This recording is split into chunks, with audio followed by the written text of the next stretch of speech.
Paulo, conta um pouco para a galera, cara, da tua trajetória, né? De por onde você passou. Se tem algumas empresas aqui, mas como é que foi a tua origem, um pouco da tua trajetória até chegar aqui no Nubank? Boa, cara, aí tem chão, hein? Cara, eu Não, comecei a vai tocando. vou falando aqui, você vai me dando os toques aí, onde. Cara, eu comecei a trabalhar em 2005. Acho que um ano depois comecei a fazer faculdade, já comecei a fazer estágio na Luizacred, né? Tipo, trabalhando já na área de dados. Então, lá naquela época era uma área de MS, né? Tipo, de informações gerenciais. Cara, e ali era literalmente pegar, descobrir os dados, gerar dash, fazer o ponto a ponta ali, até se falar, tipo, cara, o que a gente está vendendo ali de bicicleta por mês, sabe? Tipo, era literalmente isso. Daí eu fui mudando de empresas, passei pelo Serasa, passei pela NET, até virar funcionário público dentro do Serpro, né?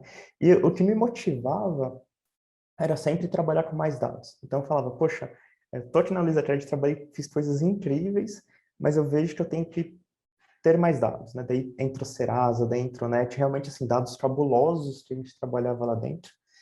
Daí Só um eu passei parênteses, um, Paulo. Aguenta aí, só claro, para não perder esse gancho aqui.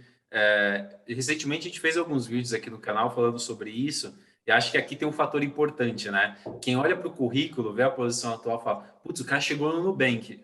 Cara, eu acho que você acabou de explicar muito da tua trajetória, né? Passar por Itaú, passar por XP, estar hoje no Nubank é essa inquietude, né? Putz, cara, por que eu não posso evoluir? Né? Beleza, eu já cheguei no estágio bacana, eu tô maduro financeiramente, minha posição é legal, tá, mas, cara, eu posso mais, né? Não é se limitar. Eu acho que aqui tem uma deixa bacana, né? Que quem geralmente consegue essa evolução no mundo corporativo tem essa característica. Cara, eu não cheguei no teto, eu posso ir muito mais além, né? Mas desculpa, sim. segue o Não, baile. cara, mas é isso, é isso. Pode interromper daí, onde.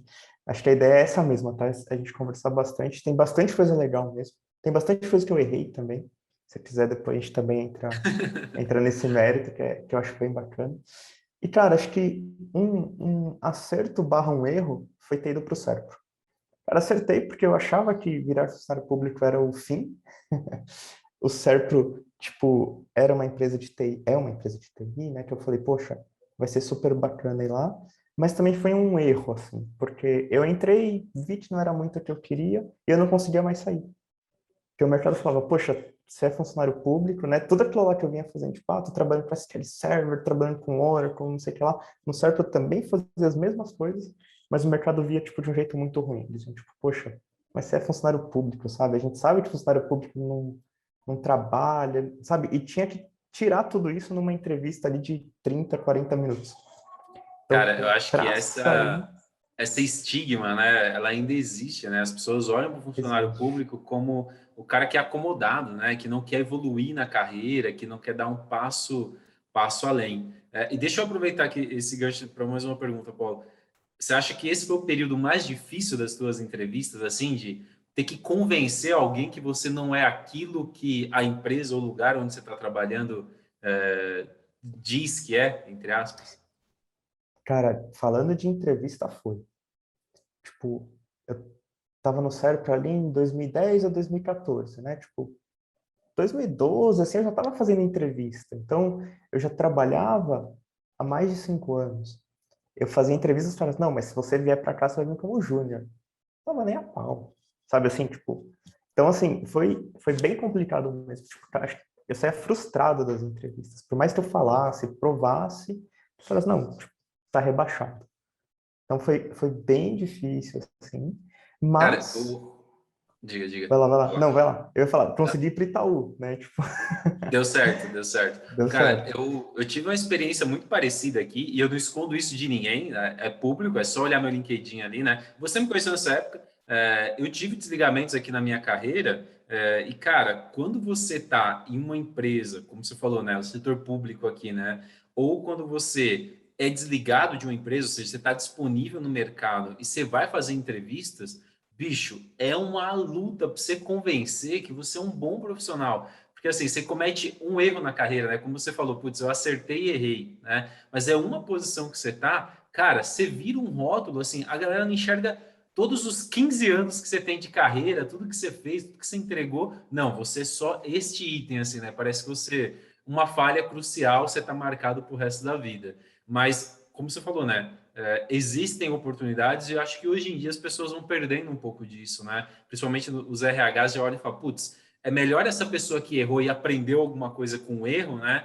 Do que simplesmente alguém que só sabe contar vitória, né? Que só teve sucesso na carreira. Se esse dia um cara tem um erro, se acontece algum problema, como é que essa pessoa vai se desvencilhar? Eu acho que o bom dessa tua história, dessa trajetória, até se chegar aqui e passar pelo CEPRO cara, isso te dá musculatura, né? Te dá uma capacidade de conseguir evoluir. Mas conta lá, e aí fez esse processo no Itaú, deu certo?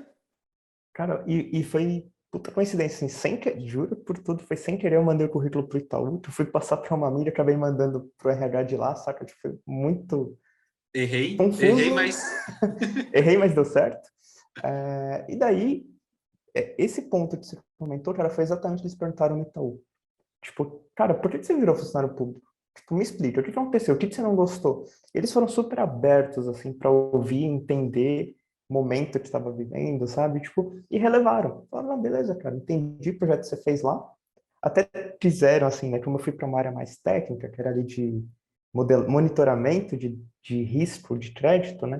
Tipo, fizeram umas perguntas técnicas, eu respondi super de boa e falaram, cara, tranquilo. Tipo, não precisamos nem descer tá o tudo nível bem. aqui, tipo, tá tudo tranquilo. Eu falei, nossa, é aqui que eu quero trabalhar. Então, tipo, já gostei, assim, na entrevista. E dentro do Itaú, acho que você conhece bem, tipo, até ter mudado para a área que você estava foi um pouco disso, que eu estava realmente com uma bagagem técnica, assim, tipo, né, como eu falei lá no começo. Cara, eu fui procurando ser técnico e trabalhar com mais dados e tudo mais. Quando eu cheguei numa área técnica, dentro do Itaú, as pessoas falaram, cara, você é muito técnico. Daí eu falei, putz, preciso repensar. Foi daí quando eu fui para tua área. Então a gente foi Deixa eu trabalhar contar para a junto. galera o que, que era a área que a gente trabalhou junto aqui, né? E aqui eu acho que tem uma deixa importante para quem gosta de dados e está seguindo esse caminho técnico, como o Apolo falou. Eu trabalhava numa área aqui, eu fui para o banco para cuidar de uma área de vendas de ativos. O que, que é isso, tá? Se você tem um financiamento de uma casa, de um veículo, apartamento, ou mesmo empresas, quando vão comprar algum equipamento e não tem a grana, acabam financiando com o banco, né? Pegando dinheiro emprestado com o banco. Se você não paga, o banco tem o direito de tomar esse bem de volta, essa casa, esse carro, essa moto, esse equipamento, seja o que for, e isso é vendido em leilão. E eu fui criar, não fui criar, mas eu fui cuidar dessa área de vendas de ativos, né? A gente vendia carro, moto, barco, apartamento, qualquer coisa que viesse a gente vendia. E a gente tinha um grande problema lá que era, cara, como é que junta os dados dessas várias fontes para a gente poder precificar melhor, para a gente entender o comportamento dos nossos fornecedores de vendas, que eram leiloeiros, e o Apollo a gente trouxe ele para o time justamente com essa missão, né, de montar uma base única, de juntar todas essas fontes, e aí acho que aqui é o pulo do gato, né, Apollo? Você sai de um perfil mais técnico e fala, beleza, como é que eu trago o meu conhecimento técnico para o negócio, né, para fazer dinheiro, para gerar resultado, né? E acho que aqui é a grande visão. Você precisava ter chegado no patamar técnico que você chegou para poder agregar valor, porque dentro dessa estrutura, o Apollo, talvez, se não me engano, era a pessoa mais técnica que a gente tinha de conhecimento, mas ao mesmo tempo o mais júnior de negócio porque não conhecia. Então precisava equilibrar esses dois mundos, né? Sim. Mas conta E aí, foi e isso, como é que cara. foi? E foi exatamente isso.